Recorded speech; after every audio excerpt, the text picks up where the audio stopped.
Marian Doyle did not expect kindness when she pulled into the driveway that morning. By then, she already knew kindness was no longer part of how Russell handled endings. What she expected was one last humiliating errand. A few boxes, a few personal things, maybe a signature, then gone. What she did not expect was the truck at the curb.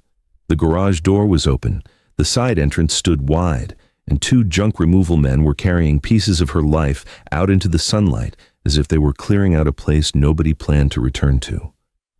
One man stepped past her with the little table from the mudroom. Another carried a half-filled box of kitchen things and asked Russell almost casually if any of it was worth keeping. Russell did not even look at Marian when he answered. If it's not hers, it goes. That was how she understood what this morning really was. Not a pickup, not a handoff, a clearing. Her winter scarves were crushed beside old paperwork. A kitchen tin she had used for years sat under a cracked lampshade. A framed photograph lay face down in the grass, fingerprints streaked across the glass as if even that memory had been handled without care. Then one of the men nodded toward the growing stack by the driveway and asked, "Ma'am, do you want to check the pile before we load the rest?" The pile. That was the word that did it. Not divorce, not settlement, not separation. Pile. And Marian just stood there in the yard while strangers sorted through what was left of a life she had spent years holding together. Russell never raised his voice. That would have made him easier to hate. Instead, he was calm, organized, mildly impatient. He sounded like a man dealing with delayed logistics, not the woman who had built half the rhythm of his adult life. And in that moment, Marian understood something worse than being left. She had been recategorized. That should have been the day her life got smaller for good. But only a few days later, still carrying that humiliation like weight in her chest, Marian would slow down in front of a dead restaurant no one in town wanted, look through its dusty front window, and come face to face with the one thing Russell never measured correctly. The part of her that was never gone, only buried. So before we go further, subscribe now and stay with Marian's story, because the woman they were clearing out of one life was only days away from walking into the place that would bring her back to herself. By the time Marian Doyle turned into the driveway, she thought the humiliation would at least be private. That was the one small mercy she had allowed herself on the drive over. Russell had said there were still a few personal things left in the garage. She would collect them, sign whatever still needed signing, and leave before the morning had time to turn cruel. Then she saw the truck at the curb. Not a moving truck, not the kind that suggested a transition. This one had its back doors thrown open and a metal ramp already down. Junk removal was stamped across the side in faded blue letters. The garage door was up. The side entrance stood open. Two men in work shirts were carrying things out of the house with the easy rhythm of people hired to empty space quickly and ask no questions. Marian stopped beside her car, one hand still on the door. For half a second, her mind reached for a mistake. A neighbor, maybe. The wrong house. Some explanation that would make the scene in front of her belong to somebody else. Then, one of the men walked past, holding the little narrow table from the mudroom. Marian knew that table better than she knew some relatives. It had held grocery coupons, spare batteries, dry cleaning slips, and the keys Russell was always losing and she was always finding.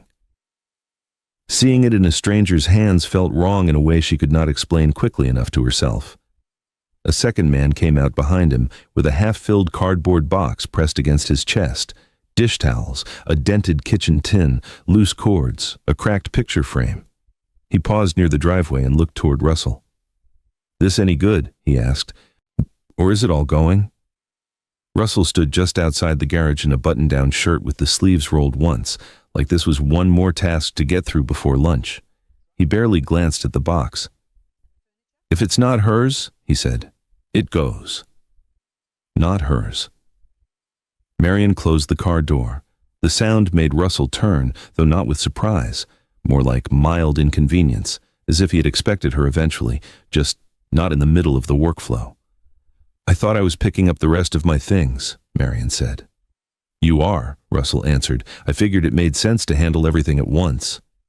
Everything at once. One of the workers, trying to be respectful, nodded toward a growing stack by the edge of the driveway. "Ma'am, you might want to check the pile before we load the rest."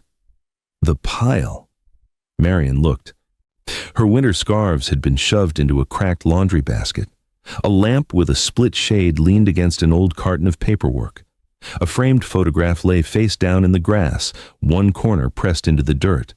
She did not need to turn it over to know which one it was. She had dusted that frame for years. The worst part was not that strangers were touching her things. It was the casualness of it, the speed, the sorting, the quiet assumption that a whole shared life could now be reduced to what was worth keeping, what belonged to someone else, and what could be hauled away by noon.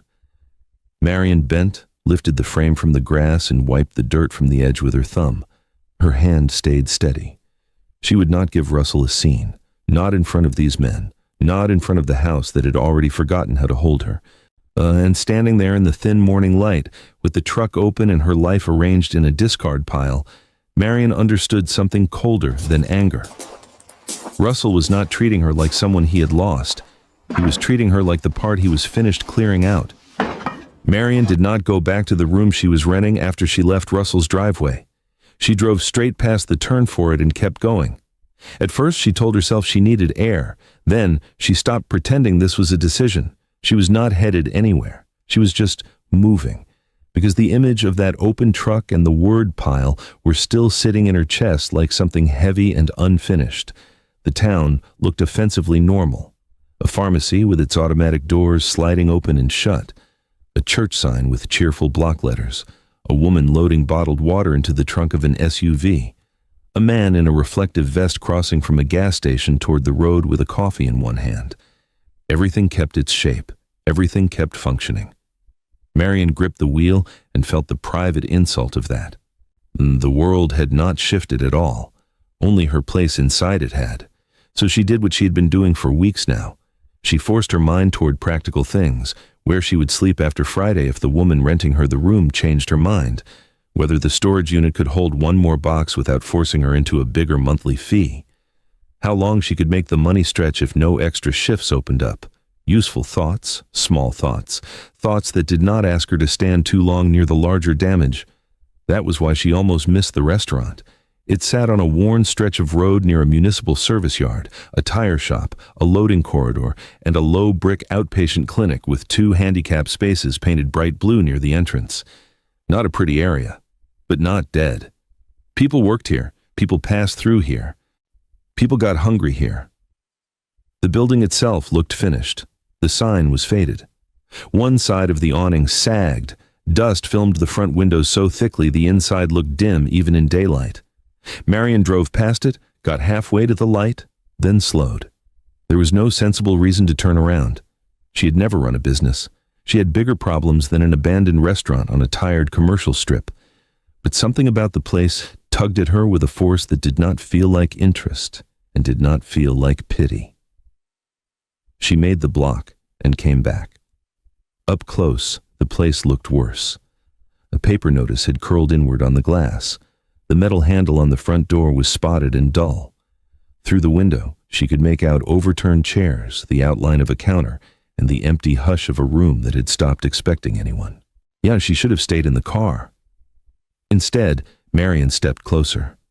There was a narrow break near the side of the door where the seal had failed. Through it came the faint smell of stale grease, old wood, metal, and something underneath all of that made her stop.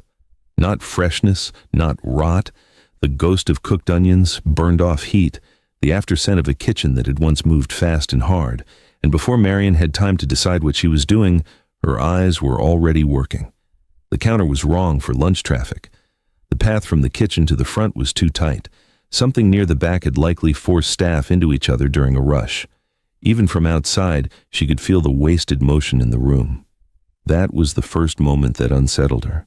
Not because the place was ruined, because she understood it. The thought arrived whole, before she could soften it or explain it away. This place did not look useless to her. It looked mishandled.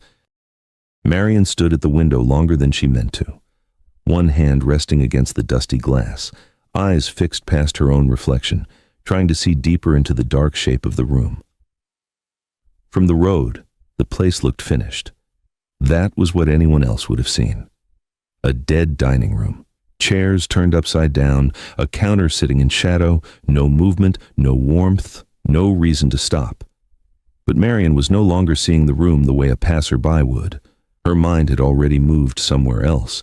The counter sat wrong for lunch traffic, too far off the front line. Anyone carrying plates from the kitchen would have to cut that narrow angle every time. The visible path to the back looked tight. There was a rack or storage shelf near the rear wall in exactly the kind of place that would force people into each other during a rush. Marian shifted a step to the left, narrowing her eyes. Then she saw the floor. Near the front, one section was worn differently than the rest. Not random wear, a pattern. People had lined up in the wrong place, which meant the entrance likely clogged first, then the counter, then everything behind it. The thought came so naturally, it unsettled her. She moved toward the side window. From there she could see more of the kitchen line, a prep table, part of the stove run, dull hanging metal, just enough to tell her what mattered. The room had not simply been neglected, it had been arranged badly. That was different. Old equipment could be replaced, grease could be scrubbed, dust could be cleared, but bad flow, bad movement, bad kitchen logic, that kind of damage stayed hidden until service started failing in real time. And Marian could feel it without stepping inside. The broken door seal let out another breath of stale air, old grease, wood, metal, and beneath it, cooked onion, burned off heat, the faint afterscent of a kitchen that had once moved fast. Marian went still, because the real shock was no longer the building. It was herself. She had not thought this way in years, maybe longer, not in the rented room, not during cleaning shifts, not while folding laundry that belonged to other people, not while stretching money and pretending smallness was the same thing as stability. But standing here, in front of a restaurant everyone else had already given up on, something buried in her had started answering back. Not sentiment, not fantasy, judgment, the kind that lives in the hands, in the eyes, in the body. The kind that knows when a room works and when it doesn't. Marian took one slow step back from the glass, then another. Not because she was frightened of the place, because a more dangerous thought had entered the story. Maybe the building was not the only thing people had misjudged. She lifted her eyes to the faded sign, then back to the lower corner of the window. A paper notice was taped there, half curled by sun and weather. She had missed it the first time. From where she stood now, she could just make out the words. Closed until further notice. Call for property inquiries.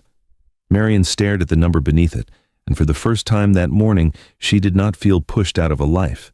She felt pulled toward one. Marian did not call the number right away. She stood there with her phone in her hand, staring at the faded notice, then slipped the phone back into her purse like she had almost reached for something that did not belong to her. That was the trouble with certain impulses. If you moved toward them too fast, they had a way of making you feel foolish, and Marian had already had enough of that for one day.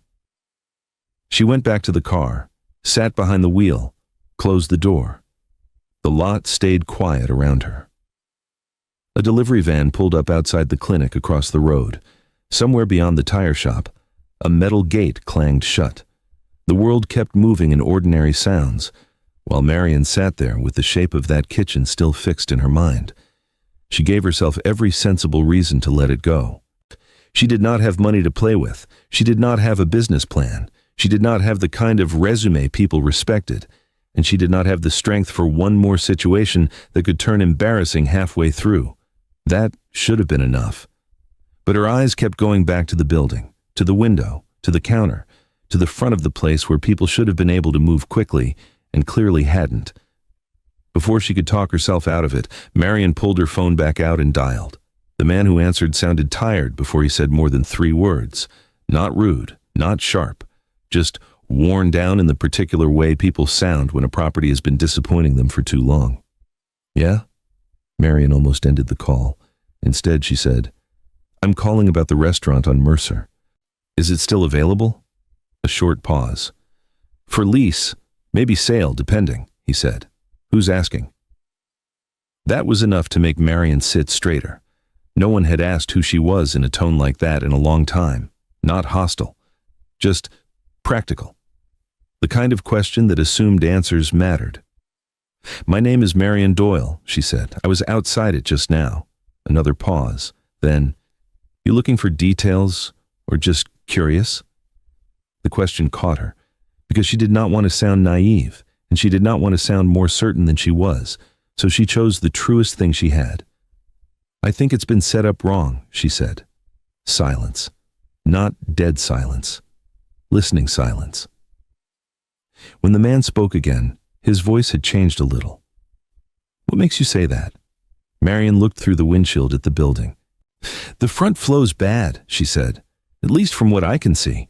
Looks like lunch traffic would bunch up before it ever reached the counter. And if the kitchen line is where I think it is, staff were probably crossing each other too much. This time, the silence lasted longer. Then the man let out a breath that sounded almost like surprise. Well, he said, that's more than most people notice from the parking lot. He told her enough then to make the place feel real. It had been a family restaurant once, did well for years. Then the area changed, and the later owners kept trying to force the wrong kind of business into the wrong kind of corridor. Full-service dining, bigger menus, more overhead, less turnover. One owner got behind on vendors, another shut down owing money. The equipment was still inside, though some of it had been sitting too long to trust without inspection. As he talked, Marian listened carefully, not for drama, for pattern, and what she heard was not a cursed building or a hopeless location. What she heard was a place that had been read badly more than once. When can someone see it? She asked. The man did not answer right away. You got restaurant experience? There it was, not insult, not dismissal. The real question. Marian looked back at the dark window, at the faded sign, at the tired awning, at the kind of place most people had already decided was finished. Then she said carefully, enough to know I'd rather see the truth of it in person. The answer seemed to interest him. He gave her a time for the next afternoon. Marian thanked him, ended the call, and sat for a moment with the phone still warm in her hand. She had not solved anything. She had not rescued herself. She had only made an appointment to walk inside a dead restaurant she had no sensible reason to want. But as she started the car and pulled out of the lot, one thing felt different. For the first time in a long while, Marian was not just reacting to what had been taken from her. She had moved, however slightly, toward something. The next afternoon, Marian came back. Not early this time. Right on time. That mattered to her for reasons she could not have explained to anyone who had never had to walk into a room and prove they were not there by mistake. Dale Mercer was already waiting near the front door, keys in one hand, a folded paper in the other. He gave her a short nod, then opened the lock with the stiff, irritated motion of a man who had done this too many times for too many people who never came back. I'll save you some trouble, he said as the door gave way. It's rough.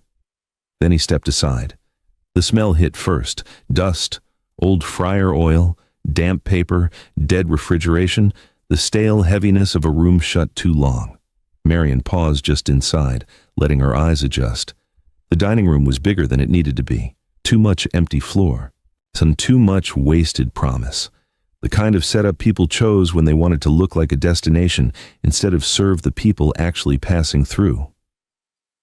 Dale was talking as they moved. Last tenant lasted less than a year. Equipment included as is. Hood system would need inspection. Refrigeration uncertain. Plumbing in the back had been patched more than once. No guarantees. Marian listened, but not the way he probably expected. She was listening for the shape of the failure. The counter was set wrong for fast service.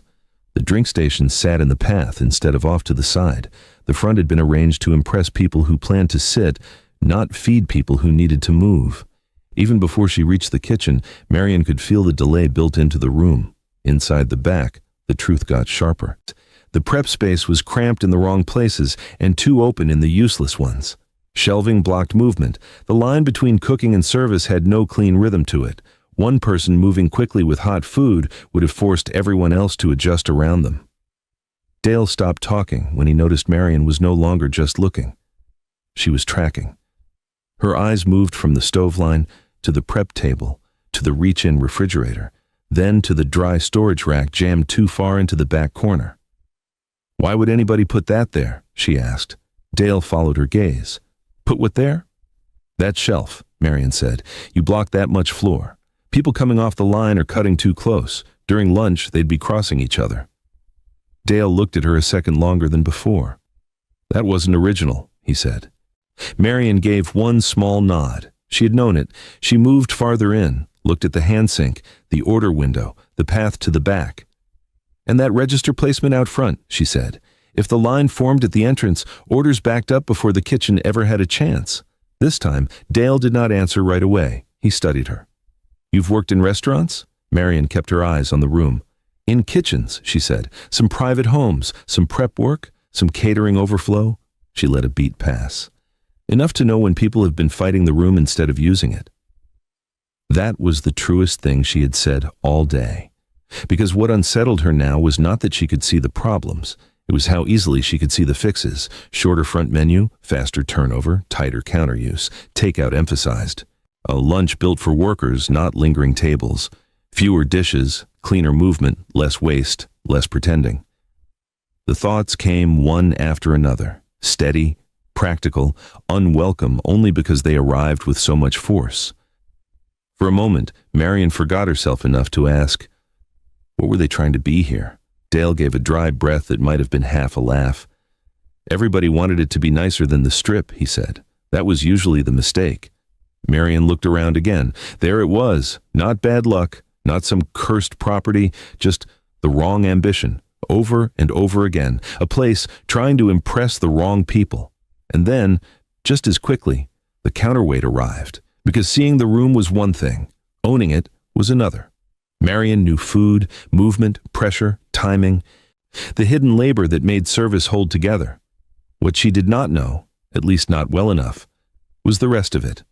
The numbers, the permits, vendor terms, payroll, sales tax, equipment repair, lease structure, all the formal language that turned instinct into risk.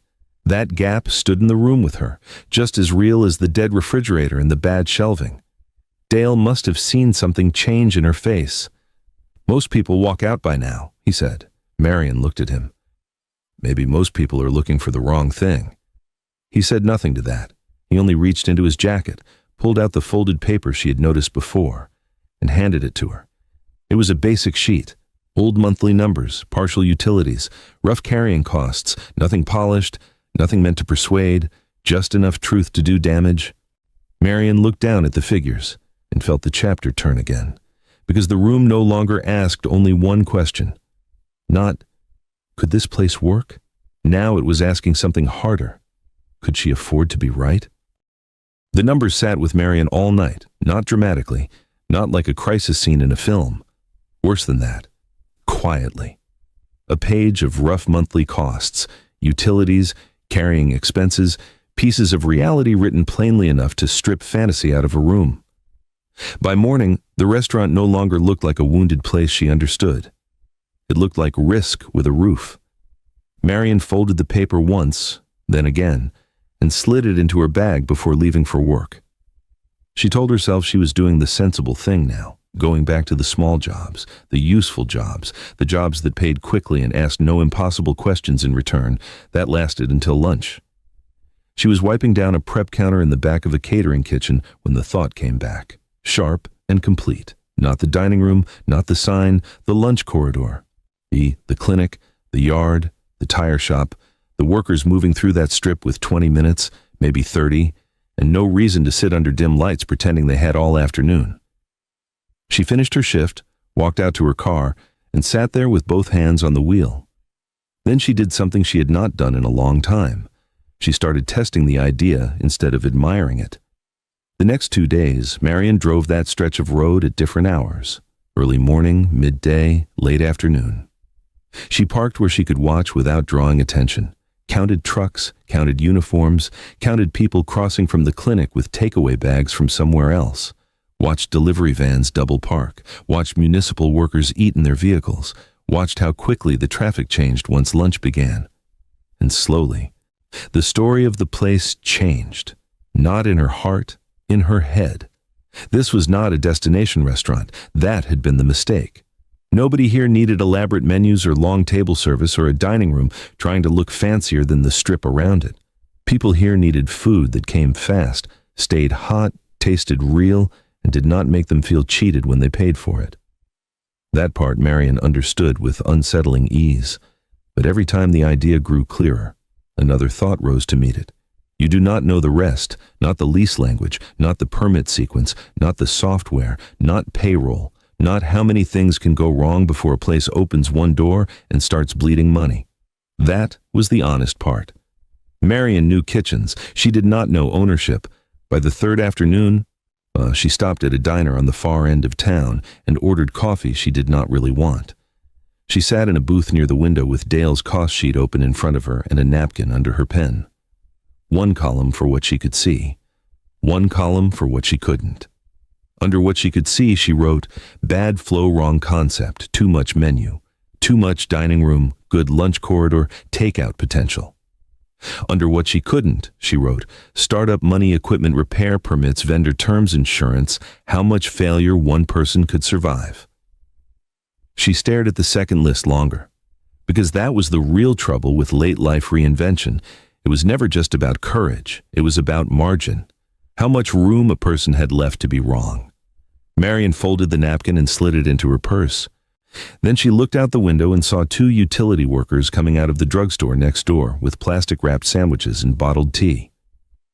They got into the truck, opened the sandwiches, ate in silence, and Marian felt something lock into place. Not certainty, something leaner than that.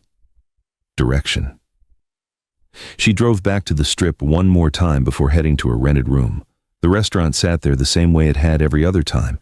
Tired sign, dusty glass, no argument left on the outside. But Marian no longer saw a dead place. She saw a place that had been asking the wrong question, and standing there with the late light catching the faded notice in the window. Marian understood what she needed to do next. Not dream, not guess. Find out exactly how little she could afford to lose, and whether that was enough to begin. Marian started with the numbers. That night in the rented room, she sat at the small desk by the window and wrote down everything she still had. Checking, savings, cash set aside for rent, car payment, storage unit, what she could cut, what she could not. When she finished, the truth was plain. She could survive a while longer by staying small. Temporary rooms, temporary work, temporary plans, or she could risk what little margin she had left on the restaurant. The next morning, she called Dale. This time, she skipped the curiosity. What are the monthly carrying costs if somebody takes it as is? She asked, before full repairs. Dale answered without decoration. Utilities still cost money even with the place dark. Permits had lapsed. Hood inspection would be required. One refrigeration unit was likely dead. Part of the kitchen floor needed work. Plumbing in the back had been patched too many times to trust. Marian wrote as he spoke. Then she asked, would the owner consider a structure if someone couldn't buy it outright? A pause. You mean lease to own? Dale said. I mean phased risk, Marian answered. Money down, fixed payments, time to rebuild without pretending I have cash I don't. That got his attention. He told her the owner might listen. He had been carrying the property too long. What he wanted now was not enthusiasm. He wanted terms that made practical sense. Later that afternoon, Marian met him at the restaurant. They stood near the dead front counter while Dale unfolded a sheet of rough figures.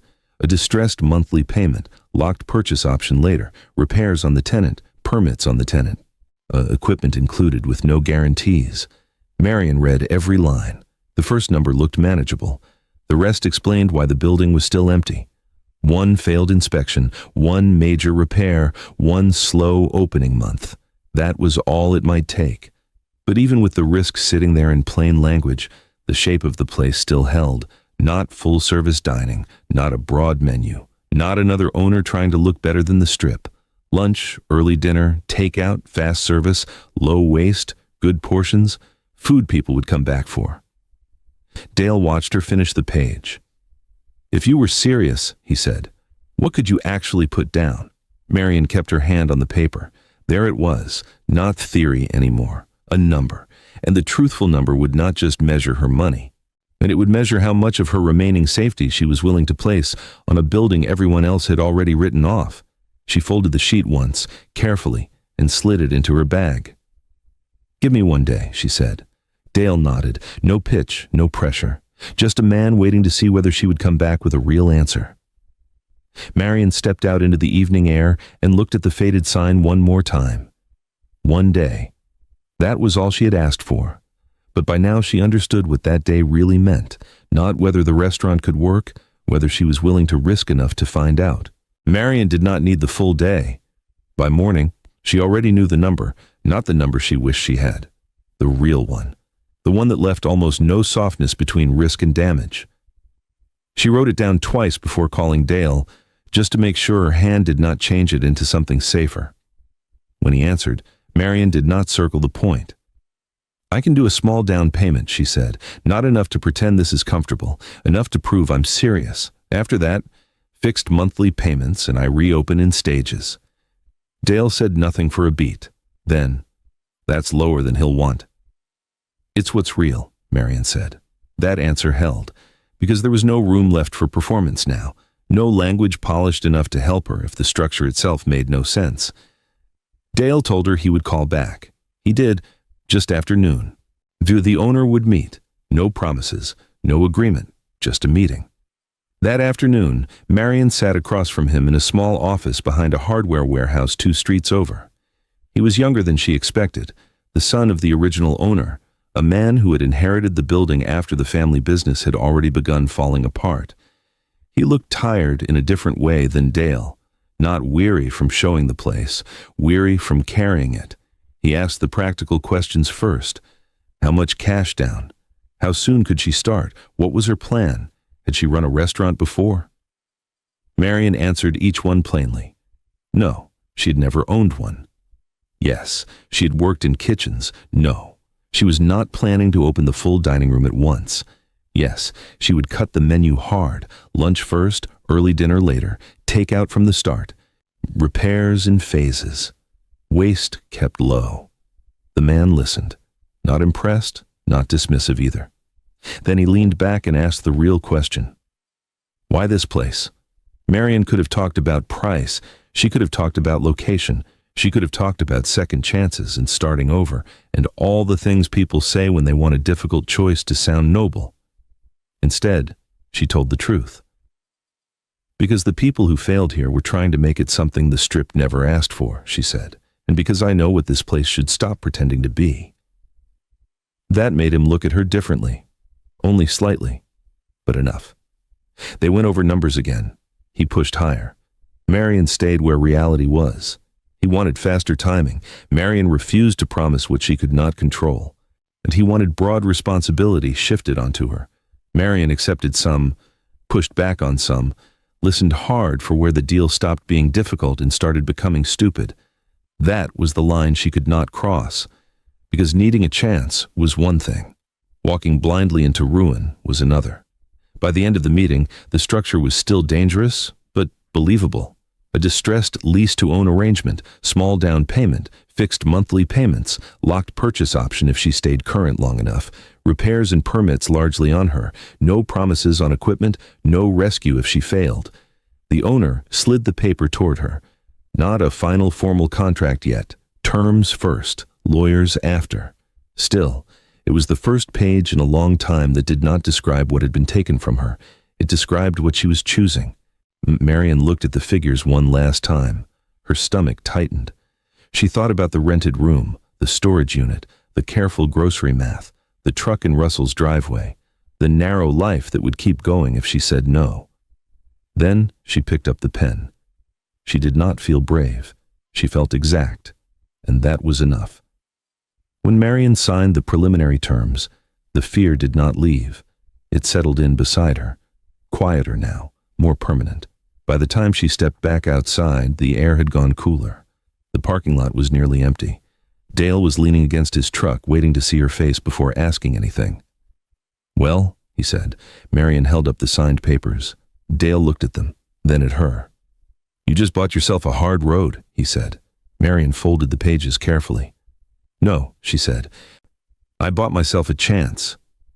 Then she looked past him, toward the direction of the dead restaurant, and felt the story turn one more time. Because now the question was no longer whether she would do it. Now she had to find out. what the building would demand first. The first month did not feel like victory. It felt like survival with receipts. The down payment was gone. The permits had to be restarted. The hood inspection came back with issues. One refrigeration unit died exactly the way Dale had warned it might. Part of the kitchen floor had to be redone before Marian could even think about opening. By the second week, she understood the truth of the deal in full. The building had let her in, but it was not going to make anything easy. So Marian stopped thinking in grand terms. No dream restaurant, no perfect launch, no version of the story where everything opened at once and the town suddenly understood her. She worked smaller than that, cleaner, harder.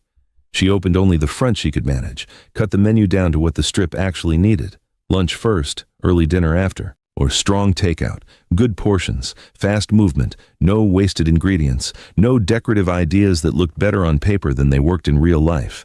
And little by little, the room began to change. Not magically, correctly. The first real sign came on a Thursday. A clinic nurse came in near the end of lunch looking too tired to speak more than necessary. Marian sent out braised chicken, rice, greens, gravy, hot and simple and right. The woman took 2 bites, then sat still for a moment like the food had interrupted something heavier than hunger. When Marian passed by later, the nurse looked up and said, almost embarrassed, "I didn't know I needed a meal to taste like somebody meant it." She came back the next week. Then she brought 2 co-workers. A mechanic from the tire shop started coming on Thursdays. 2 municipal workers began ordering takeout before the lunch rush hit. Drivers learned they could get in and out without losing half their break. Older locals tried the place once because they remembered how badly it had failed before, then returned because this version did not waste their time pretending to be something else. It was never an empire. That was never the point. It became something harder to build and easier to trust. A place with rhythm. A place with standards. A place people counted on. Marian still had bad days. A supplier tried to slide through a bad invoice once. She caught it. Tasha, who had started out uneven and late too often, nearly walked out after a hard lunch shift, then came back the next morning ready to work properly. The numbers stayed tight. The pressure stayed real. But the difference now was simple. The room was no longer fighting her. It was beginning to move in her rhythm. And one afternoon, months later, that truth reached Russell without Marian having to send it. He was having lunch with a client across town when the man said they should have gone to that place by the clinic instead. Russell asked which place. The man named Marian's restaurant, then added casually, "The woman running it actually knows what she's doing. Hard to get in at lunch now unless you go early." That was all. No confrontation, no speech, no dramatic collapse, just a fact entering the world without asking Russell's permission. The part of Marian he had filed away as background support, leftover effort, had become visible to other people in a language he could finally understand. By the end of the first year, the lease-to-own payments were current. The kitchen worked, the menu was tighter, the customer base was loyal. And one night after closing, Marian stood alone by the front window with the chairs turned up and the lights lowered low enough to soften the room. On the counter behind her sat the next payment, sealed in an envelope, ready to go out in the morning. She looked at the reflection in the glass, then past it to the sign outside, lit clean and steady against the dark. And for the first time in years, Marian did not feel temporary. Not in a room, not in a plan, not in herself. Russell had thought he left her with nothing because he only knew how to count visible things. Titles, accounts, signed papers, what could be divided. What he never counted was harder to measure. And stronger once reclaimed. Years of invisible labor. Judgment built in kitchens no one respected enough. The discipline of feeding people properly. The authority of competence. The buried self that had waited and then returned. The restaurant no one wanted became the first place that told the truth about her. She was never empty, only overlooked, and once that overlooked part of her finally had a room of its own, it became enough to bring her all the way back. So subscribe now, because Marian's story is the kind people almost always get wrong at the beginning, and if you've ever watched someone be underestimated, then you already know why stories like this deserve to be told all the way to the end.